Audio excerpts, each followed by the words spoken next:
This is an ABP Life podcast. Bharat में लोकसभा चुनाव अब धीरे धीरे ढलान की ओर बढ़ रहा है। 5वें चरण का मतदान कुछ ही दिनों में होने वाला है, लेकिन इस बीच राजधानी दिल्ली में राजनीतिक तपिश बहुत अधिक बढ़ गई है। जी हाँ, बात मैं कर रहा हूँ स्वाति मालीवाल प्रकरण की, जो दिल्ली के सीएम के घर में गई थी 14 मई को। वहां उनके साथ कुछ दुर्व्यवहार हुआ और कल 4 घंटे की पूछताछ के बाद दिल्ली पुलिस ने शिकायत दर्ज की है। मैं हूं व्यालोक और इस पूरे मसले पर मैं बात करूंगा शशि शेखर जी से। शशि शेखर वरिष्ठ पत्रकार हैं, फिलहाल बिहार में रहते हैं, लेकिन पत्रकारिता की पढ़ाई के दिनों में यह और विभव कुमार साथ ही थे और बिल्कुल अंदर खाने की जो बातें हैं वह आज हम इनसे जानेंगे। शशि जी, बहुत बहुत स्वागत है। थैंक यू व्यालोक जी।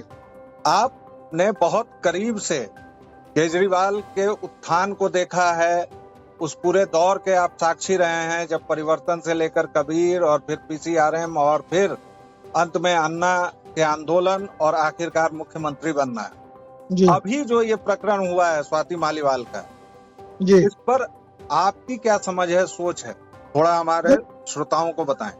देखिए, पहली बात तो सिर्फ इस नाते नहीं कि हम लोगों ने पत्रकारिता की पढ़ाई दिल्ली यूनिवर्सिटी से साथ की, इस वजह से मैं ये बात बोल रहा हूँ, बल्कि बिल्कुल एक ऑब्जेक्टिव जो मेरा ऑब्जर्वेशन है इतने दिनों के जान पहचान के नाते, तो मैं कोई डिफेंस में ये बात नहीं बोल रहा हूँ, बस बल्कि इस आधार पर बोल रहा हूँ कि चूंकि मैं विभव को इतने सालों से जानता हूँ, 2004 से जानता हूँ, तो मैं यह दावे के साथ कर सकता हूँ कि वह किसी महिला पर हाथ नहीं उठा सकता है। मेरा कहने का अर्थ है कि वह किसी महिला से मारपीट नहीं कर सकता है, और वह भी स्वाति मालीवाल जैसी महिला से लड़ाई पीट की बात तो कतई डाइजेस्ट होने वाली नहीं है, क्योंकि ये दोनों 2005 से एक साथ काम करते हुए आ रहे हैं अरविंद केजरीवाल के साथ।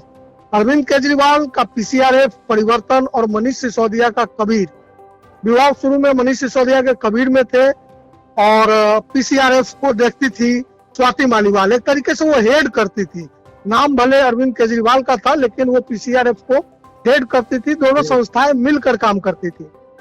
तो वहां से ये संबंध है 20 साल का, और मुझे ऐसा कोई रीजन नहीं दिख रहा है जिसके कारण ऐसा कहा जाए कि उनके साथ विभव ने मारपीट की हो। लेकिन अब सवाल है कि आखिर उस दिन हुआ क्या, उस दिन सीएम हाउस में क्या हो सकता है, क्या हुआ होगा। तो इसको लेकर मेरी अपनी 2-3 थ्योरीज है।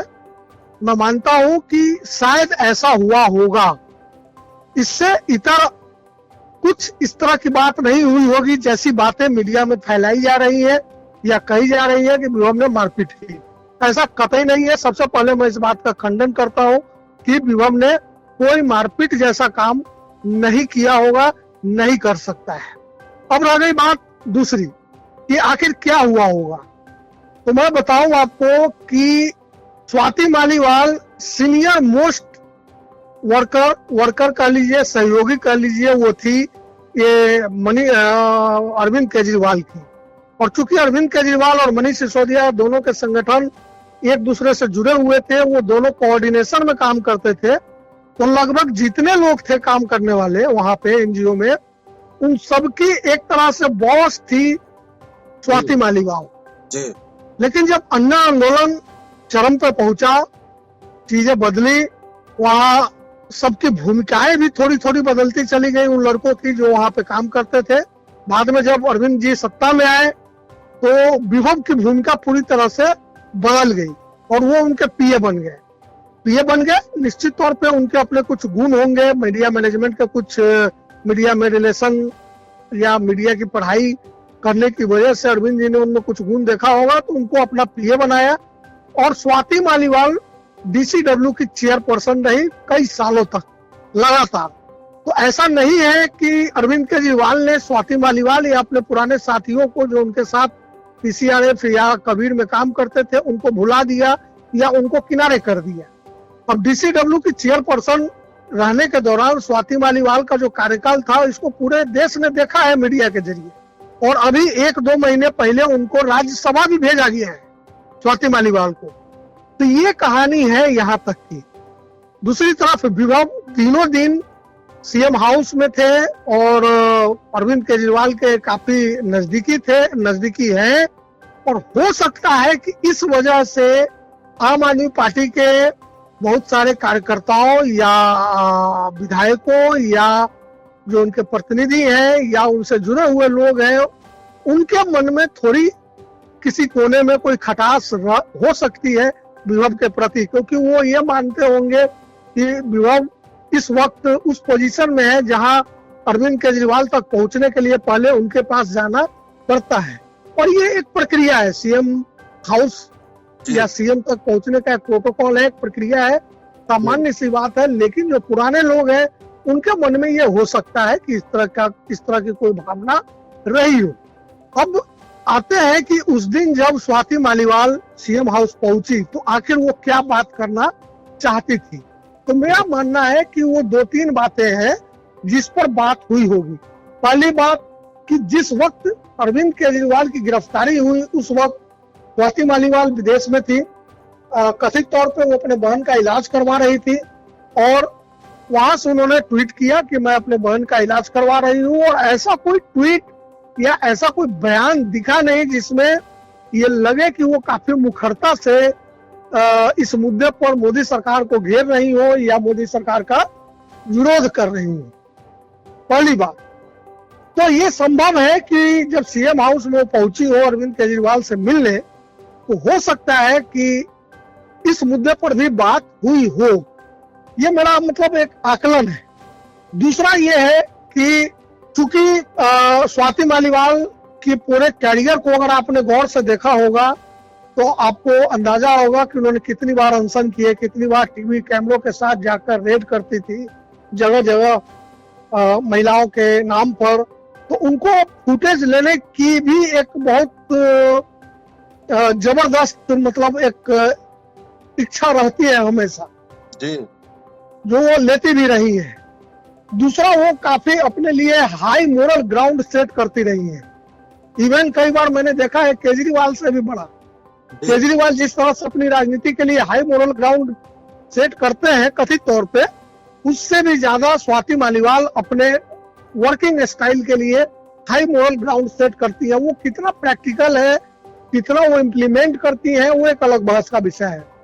लेकिन वो लोगों के लिए, जनता के लिए, दर्शकों के लिए, टीवी के दर्शकों के लिए वो ऐसा करती है। तो हो सकता है कि उस दिन ये भी बात हुई हो कि जब पार्टी ने ये तय कर लिया कि एक परिवार से एक ही व्यक्ति आम आदमी पार्टी की राजनीति में आगे आएगा, तो आखिर सुनीता केजरीवाल जी को आगे क्यों किया जा रहा है? क्या पार्टी में ऐसे लोग नहीं है जो अरविंद केजरीवाल की जगह ले? तो ये सवाल उठाने की हिम्मत और मुझे लगता है सलाहियत जो है वो स्वाति मालीवाल में है, और संभवतः उन्होंने इस तरह के कुछ सवाल उठाए होंगे।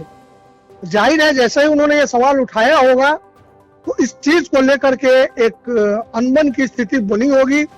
मुझे नहीं मालूम सुनीता केजरीवाल वहां थी या नहीं थी, लेकिन अगर वो रही होंगी तो इस तरह की बातें सुनकर निश्चित ही एक अनबन की स्थिति, एक असहज स्थिति उत्पन्न हुई होगी।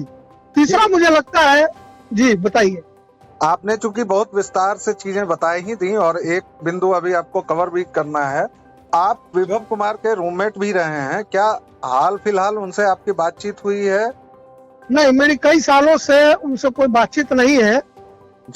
उसकी वजह यह है कि मैं बिहार में शिफ्ट हो चुका हूँ, मैं अपना काम कर रहा हूँ, वो अपना काम कर रहे हैं, और कभी मुझे इस तरह की जरूरत नहीं पड़ी कि मैं उनको कॉल करूं। हाँ, एक ग्रुप वगैरह व्हाट्सएप पे बना था, तो उसपे कभी कभी हाल चाल जो है, क्योंकि हम लोग ड्यू के जितने छात्र थे पत्रकारिता के, उन लोगों का ग्रुप था, तो उसपे कभी कभी हाल चाल हो जाता था कि आप कैसे हैं। लेकिन फिलहाल वो उस ग्रुप में भी नहीं है, तो ऐसी कोई बातचीत हमारी नहीं होती है। जी, आप अपनी बात पूरी करें। जी, तीसरी बात जो मैं बता रहा था कि जैसा मैंने शुरुआत में बताया कि स्वाति मालीवाल एक तरीके से सीईओ रही है, सुपर बॉस रही है सभी लोगों का मतलब जो पीसीआरएफ में थे, जो कबीर में थे जी।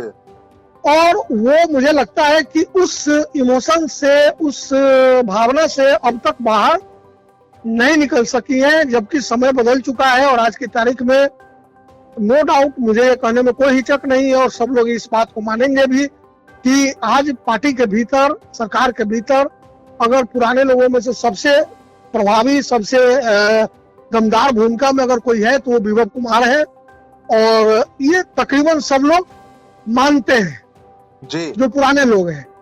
लेकिन स्वाति मालीवाल को यह चीज मानने में थोड़ी दिक्कत होगी, मैं इस बात को भी स्वीकार करता हूं। चलिए, तो इसको अगर मैं कंक्लूड करना चाहूं आपकी पूरी बात को जी, तो यह कहा जा सकता है कि अति महत्वाकांक्षा और उत्तराधिकार की लड़ाई ने दिल्ली की राजनीति में, केजरीवाल के घर में, सीएम हाउस में यह पूरा प्रकरण और फसाद खड़ा किया।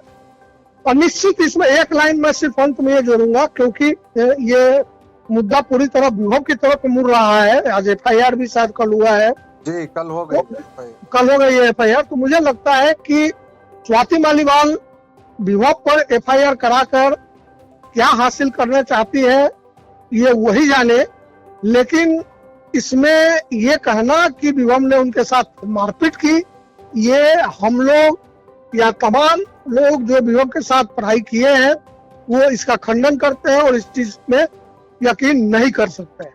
जी, बहुत बहुत धन्यवाद शशि जी, आपने हमसे विस्तार से बात की, इसके लिए thank you very much. Thank you.